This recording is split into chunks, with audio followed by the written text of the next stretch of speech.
hausse des retraites en Algérie, des mesures salutaires.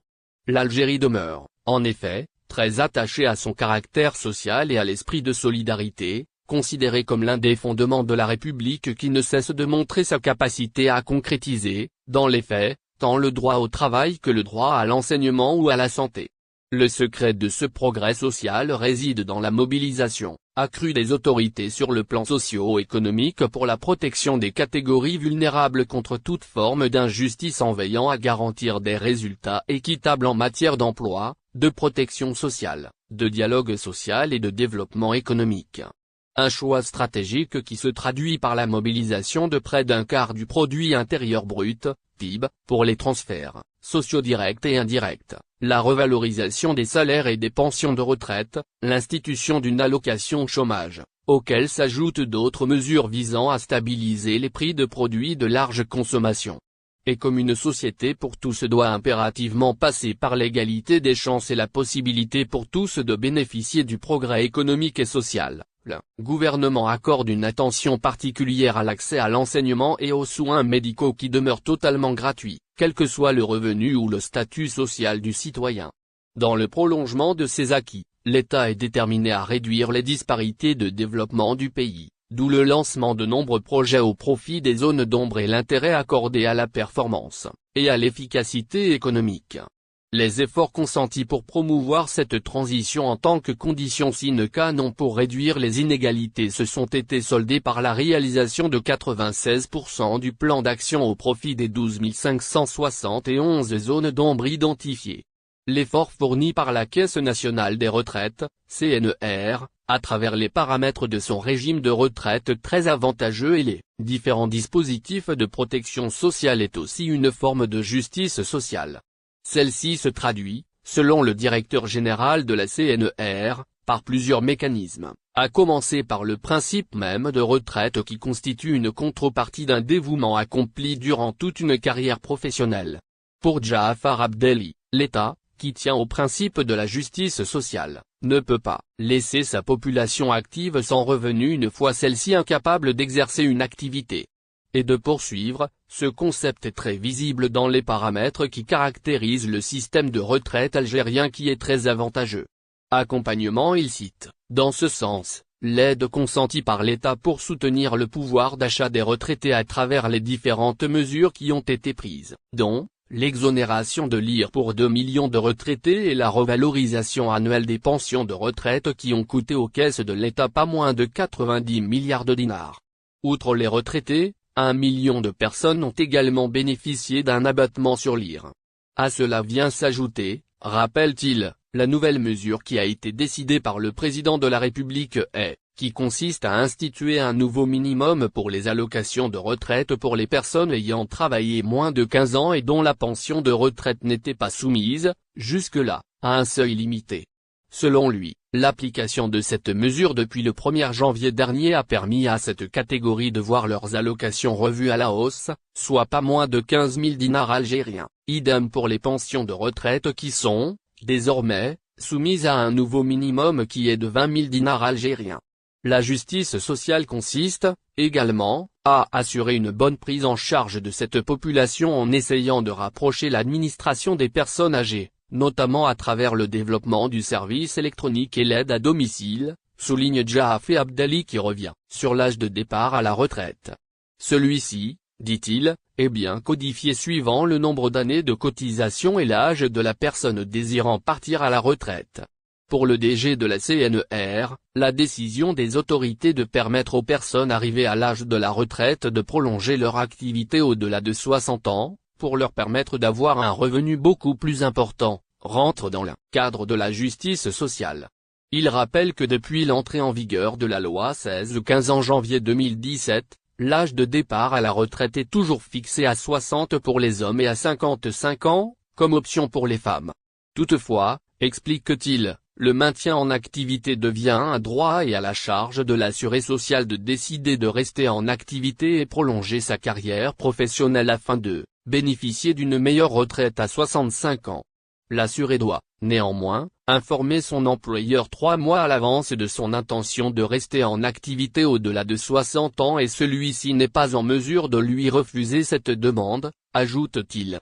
Selon le DG de la CNR, la justice sociale profite aussi à la femme qui travaille qui peut prendre sa retraite à partir de 55 ans tout en bénéficiant de toutes les facilitations accordées par le système de retraite. La femme peut partir à 55 ans, voire moins si elle a 3 enfants puisqu'elle bénéficie d'une année de cotisation par enfant. Et la question ne se pose pas du point de vue du nombre d'années d'activité. Le président Tebboune est en colère. Le président Abdelmadjid Tebboune n'est pas content de l'action du gouvernement. Il est même en colère à en croire une dépêche de l'agence officielle AP au ton particulièrement sévère à l'égard de l'équipe d'Ayman Ben Abderrahmane publiée ce mardi en fin de journée. La liste des reproches présidentiels est longue et diverse et les raisons de la colère de Tebboune sont nombreuses. L'auteur de la dépêche explique que si le président Tebboune a réussi en 3 ans à transformer l'Algérie, le président de la République doit, selon lui, prendre des mesures draconiennes pour mettre fin à une certaine culture de la passivité. Cette dernière est considérée comme l'obstacle à la concrétisation de certaines mesures prises par Tebboune. L'agence officielle va plus loin en affirmant que le président de la République sait que d'autres thérapies s'imposent pour en finir avec cette tumeur maligne connue sous le nom de bureaucratie. Pour l'auteur du commentaire, le communiqué du Conseil des ministres de dimanche 19 février est à décrypter et surtout à lire entre les lignes. Sans aller loin, ce communiqué est tout simplement un coup de gueule du président de la République.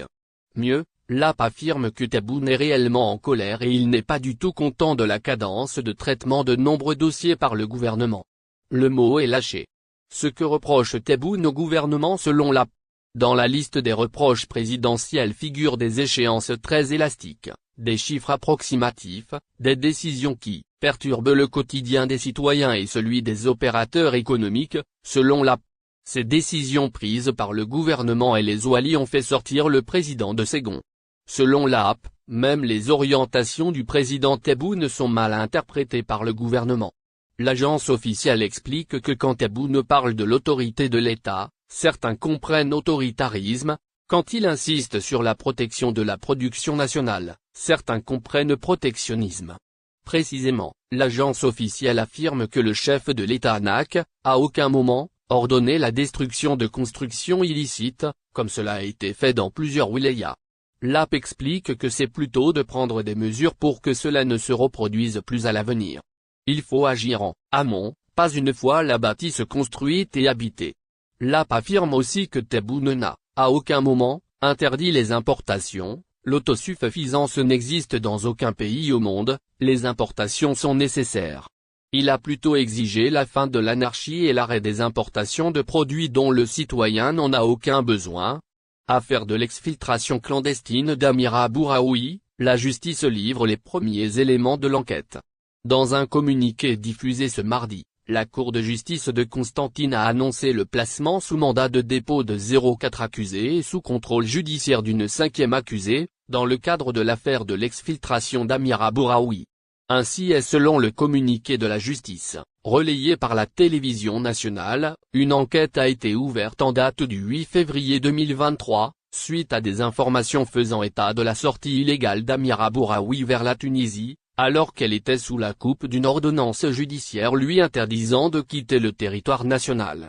Les investigations ont permis d'identifier les membres du réseau criminel pour l'immigration clandestine. Il s'agit d'un chauffeur d'un taxi clandestin, d'un employé au poste frontalier avec l'implication d'un journaliste, un proche et sa mère rapporte le communiqué.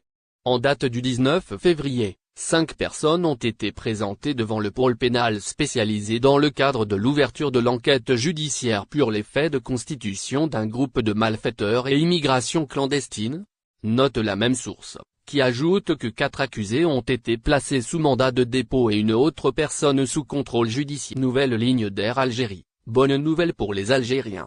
La compagnie aérienne nationale s'apprête à annoncer une bonne nouvelle à ses passagers. Air Algérie ouvrira très prochainement une nouvelle ligne internationale directe. En effet, à partir du 9 mars, Air Algérie opérera de rotation hebdomadaire en Boeing 737-800 vers l'aéroport d'Amman-Kinalia. Cette ligne aérienne directe sera lancée pour les vols passagers entre l'Algérie et la Jordanie, avec continuation Doha au Qatar. Les départs d'Alger sont programmés mercredi et samedi à 23 h pour arriver le lendemain à 5h50 en Jordanie, puis à 9h30 au Qatar. Les vols retour partiront alors de Doha jeudi et dimanche à 10h30, puis d'Amman à 14h10 pour atterrir à 17h25. Air Algérie assurera sur cet axe, 2 vols tout comme la Royal Jordanian Airlines.